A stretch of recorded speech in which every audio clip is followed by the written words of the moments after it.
the characters right really, really is very, very important. And I'm going to pull out,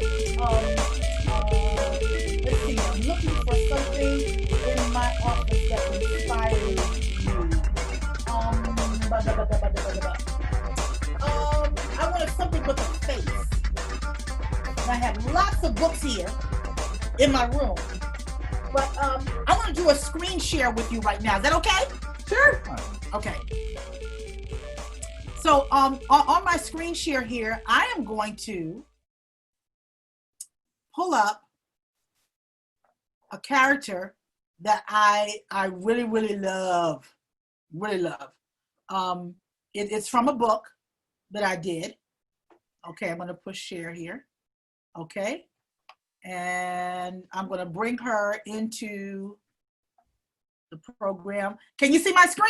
We can, yeah. And so for those of you that are just listening, we will have all of this on the website. So if you can't, although we might make this podcast available as a video too.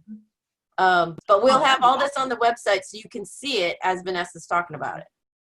So, oh, yes. This is one of the characters that I drew for a book that I just did called Just Like Me. And I studied this little girl's face. And most of the children that see this picture, who are children of color, they look at it and go, that looks just like me. You know, and so they identify with the hair, the skin color, the clothing, things like that. But I began to study faces. And as I began to study faces, I had to find somewhere else to put them at. And so I began to fill up notebooks. And as I began to fill up notebooks, I began to just really think hard and long and hard about what I want to do. I want to do children's books. I want to do happy faces. I want to do stories that children would love to read over and over and over and over and over and over again. And so I'm going to share with you a few of the pieces that I've done. Vanessa, wait, can I interrupt you for a second? Yeah, sure. Can you describe what the girl looks like to the people who can't see the picture? I'm just curious. So this is a picture of a little girl that I did, and I did her out of cardboard. Oh, wow. Yes. She's cut out of cardboard and pieced together like a puzzle. And so in coloring her face, I'm going to go back here and look at the face again. And so in coloring her face here, I did a light brown, almost like a caramel chocolate brown for her face. And then her hair is black. And I did it in layers. So I put down one piece of cardboard on top of another piece of cardboard on top of another piece of cardboard. So when you look at it, it actually has dimension to it. Yes. And then baubles and different things that we put in her hair. Then because the book is the first one of the first poems in the book is called I Am a Canvas. And so if you look really closely at the picture, you can see canvas in the background. You can, yeah. And I wanted to put paint on her face. So I put little dabs of paint all over her face so you can see that as well. Mm-hmm. And that's how I created this character. And there's a look of wonderment on her face, like, oh, I wonder what's going on. And if you notice that her eyes are to the left, or the right of the page rather, where she's looking like how the book is going to be turned over. Mm. So I think about things like that as well. And if you can see, do you see my little library here? Yes. Okay, so I'm going to go through here and just pick out some characters. Oh, they're so cute. And so here's one of some colorful faces that I did of all different colors. Yeah. Yes. Okay, and let's see. Here's another character that I did. And this is Sunny Girl print. And this is another one that I did cutouts of face and hair to put this on paper. You know, it's interesting to me, Vanessa, the first picture that for the cover art for Just Like Me is similar to the picture that we just looked at, but is a total different expression. This is a totally different person that absolutely. What are some of Yes. what are some of the subtle things that I mean, I'm not noticing the subtle things that you did to make this, these two illustrations, two completely different people. Yes. So, in going back, let's take a look at this one really close. Yes. Looking at this one, the eyes are, both of them have eyes that go to the right of the page. Yep. Like they're expecting something. But look at the different ways that the eyebrows are. The eyebrows on this one, and then I'm going to just bring this down. Yep. And the raised eyebrows on that one. Oh, So that even gives if a you surprise sit- look. Yeah. Yeah. So even if you're sitting at your computer, you're watching this, and you can get a mirror, watch how your eyebrows rise when you're excited, angry, when you're just disgusted, like, ugh, and you're rolling your eyes up in your head. You get to see how your face changes. Mm-hmm. Wow. And so I have to make those adjustments in the characters that I draw. Here's another one. This little girl here. She's getting ready to step on a bug. And she looks horrified, like, And she looks horrified. Exactly. You're so, right. It's I'm amazed that just that, the little difference in the shape of the eyebrows Yep. expresses something completely different. Yeah, because these are slanted now, which makes you think that, oh, wow. peril, danger, that kind of thing. Yeah. Or ill, so I love giving these characters these wonderful expressions. Here's another one from Children's Book Week. And this is, I'm going to bring this one into my program here so you can see it a little bit closer. And let's just see.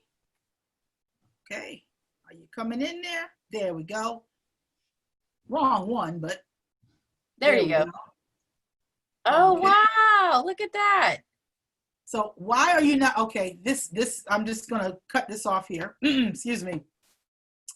Miss Vanessa's got so many programs on her computer. There you go. But here we go. So you can see this one. And guess what? You guys can go and download this and get this bookmark to use as a bookmark when you're reading. Okay, but it was done for Children's Book Week. And if we look over all the way to the left of the page here, read now, read forever. This little girl has a totally different look on her face. She does. Where her eyebrows are lifted and her mouth is open and she's excited. Yes. And Mr. Lion, he has an expression on his face too. He looks pretty pleased to be reading. Right. So eyes and noses and mouths, the way we draw them can help us to create different characters and give them life. And this is what gives my characters life, is that I study people's faces of when they're happy and when they're sad, when they're angry, when they're scared, when they're sick, or green. Sometimes I can color a character green because it's sick. Right. And here is a lion. Here's the lion that I drew. And you can draw that too. All that comes in that download. So when you download it, you'll be able to play with this lion and maybe give it some expression. And can they download it at the website, everychildareader.net? Yes, that is where you download it from. Yes. Awesome. Yeah, and this shows you step by step how to draw a lion. I might even be able to do that. I'm a stick figure drawer, And actually, the biggest problem I have drawing is faces, because this will help. This will help because it's just simple shapes. And kids, that's what's really so cool about drawing for me, is that I am dyslexic. If any of you know what dyslexia is, you tend to get your letters and your numbers backwards. My letters and my numbers tend to jump on the page and they just move around and they do all kinds of crazy somersaults and flips and things, which causes me not to see them properly. But when I look at them as shapes, it helps me a great deal. Wow. And it helps me to read more, better. And so when I did this lion, it was kind of like with letters that I learned from a little child. So this would be an O. The ears look like C's, backward C's. And then we have a simple triangle shape. And then we have an upside down triangle. And then you have just a J for a mouth. And can you draw a J backwards? Of course you can. Draw a J backwards. And then dots for eyes and lines for whiskers. And then think about drawing a flower around the head. That's the mane. You just draw a lion. That's amazing. I mean, that's amazing. I love that you, because I am very challenged when it comes to drawing, but I love that you broke this down into little pieces. Yes. And I think that's such a great lesson because a lot of times when kids and adults approach a problem, they just look at this whole problem and it's like overwhelming to them and just looks so big and so unsolvable. But you, by taking this and breaking it down and doing a little piece of the problem at a time, you came to a solution. That's right. Absolutely.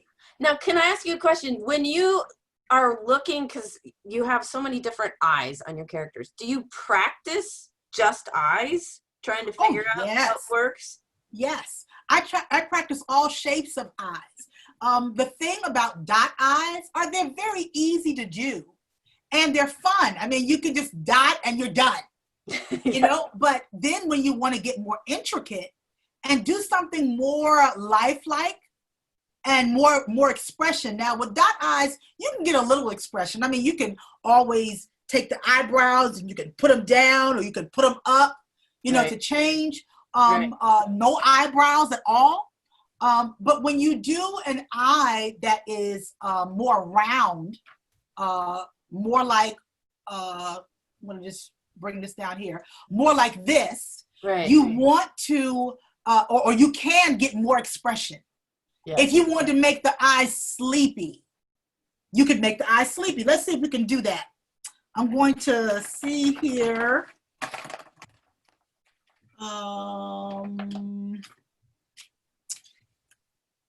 Do I have it? I'm going to look here. I have so much stuff on my desk as an artist. I have all kinds of stuff here. But if I want to go in here and let's see, I'm going to just go in and I'm going to pick up a little bit of the skin color here with my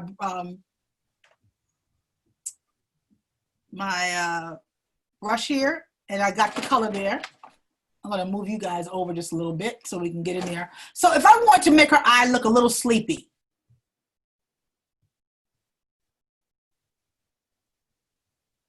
I would just go in and maybe just take a little bit off the top there. I'm going to make this brush a little bit bigger so we can do this pretty fast.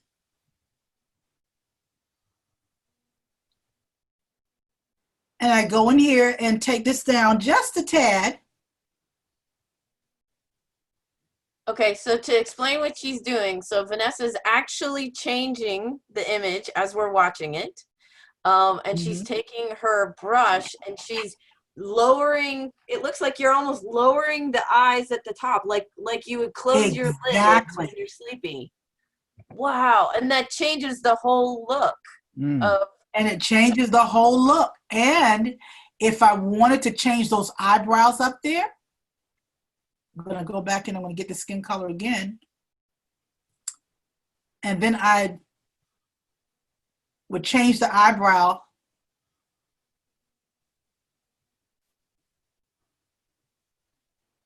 just by erasing them out. And bring them a little lower. I can still, you know, kind of. Oh, wow. Wow. Yeah. So just by making those tiny changes, you lower the eyebrows and then you kind of lower, it's like almost like you're just lowering the lids of the eyes. Lowering the lids. Then you've changed the expression. Wow. So this is something the expression. This is something kids can do to practice, right? So they just make eyes. Absolutely. And your eyes are not always perfectly round. They're sometimes slightly oval, and you can make different shapes. I assume you look at different people of different races to figure out which kind of eyes that you would like. Absolutely. I mean, so here I am in my drawing here, and I'm just going to draw an eye shape, and it doesn't have to be perfect. So, you know, you guys, I want you to be a little bit gentle with yourselves and not feel like, oh, it has to be perfect. It doesn't have to be perfect. Okay, but here's some eyes.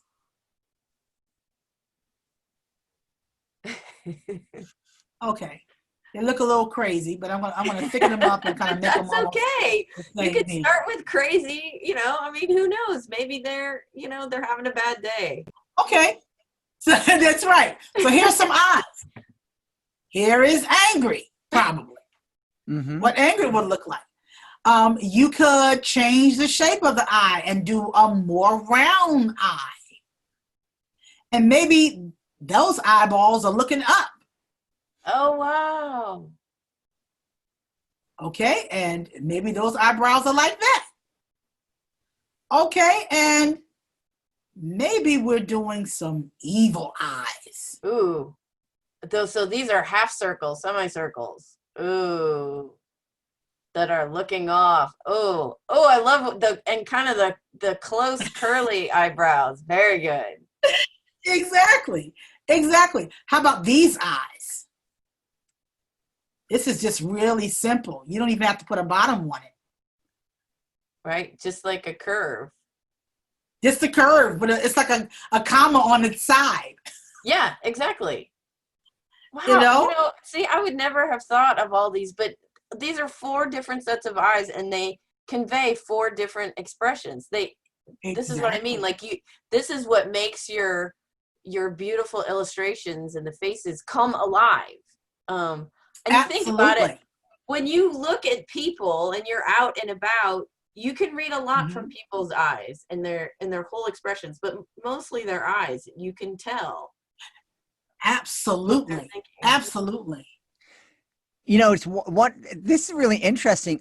I'm fascinated that you trained yourself or just had a natural instinct to notice all these little subtleties. Because we notice it in our day-to-day lives and we recognize it. We know when somebody, when we're looking at somebody in the eyes and looking at their face and they say something, we can tell right away if they're making a joke.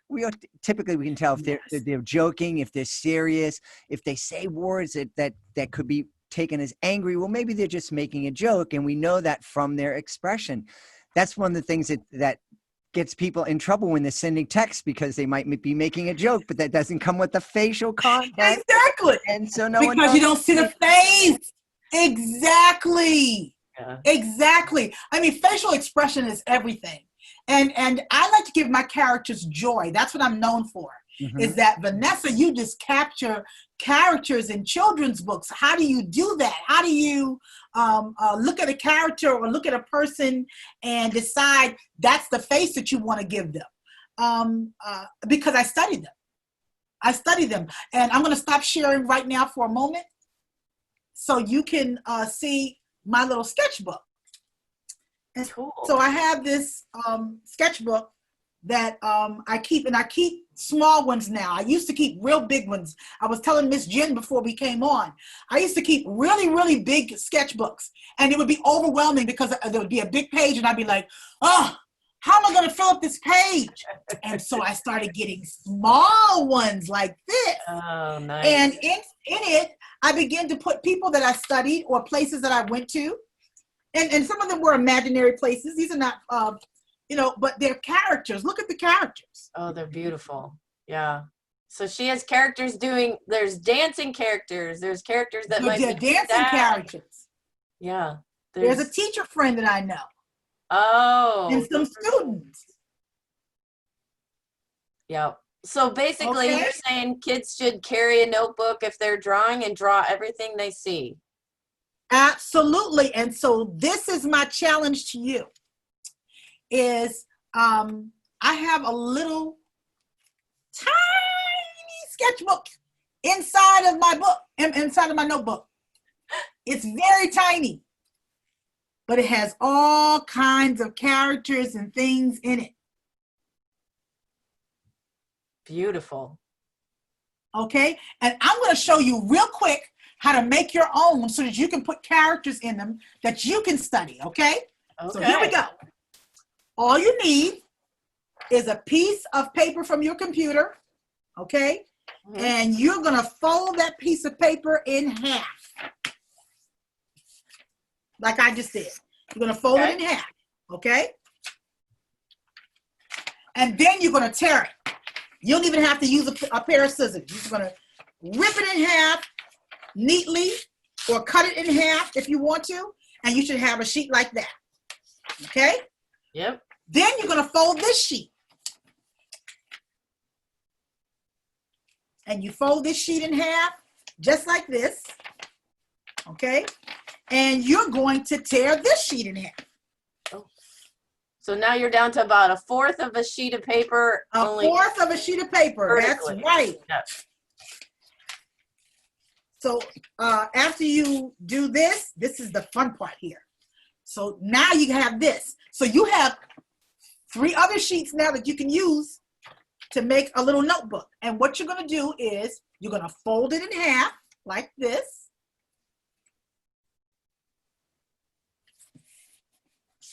Okay, you fold it in half like that. You're going to fold it again. Okay? And you're going to fold it one more time. Oh, wow. Like that. Okay? So you got a little book already, but what you're going to do is you're going to make an accordion book. So you're going to take your piece of paper now that you have it like that, and you're going to fold it this way, and then you're going to fold it back the other way, and you're going to fold it this way until you get it all into a nice little accordion notebook. So here's your little sketchbook that now you can put all your little sketches in, and you can actually use the back as well. So here you go. That's awesome. So yes, and you can glue them together and make it as long as you want. So that's your challenge to our listeners. So if you guys go and make your accordion notebook and draw images, then take a picture of it and tag us on Solve It Podcast on our Twitter site or Instagram, and then we'll tag Vanessa. Yes, I would love to see what you've done.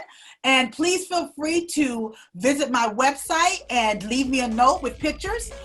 You can do that at VanessaBrantleyNewton.com. You can find me on Facebook at Vanessa Newton as well, and Vanessa Brantley Newton Brantley Newton.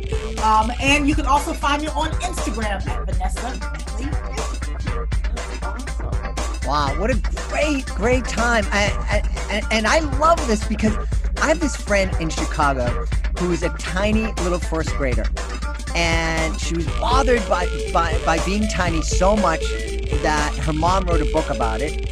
And but she does great big things. She just raised over $10,000 for a children's hospital in Chicago by making bracelets. And our conversation today just showed us how observing the littlest things can make a big difference in an illustration and a big difference in the world.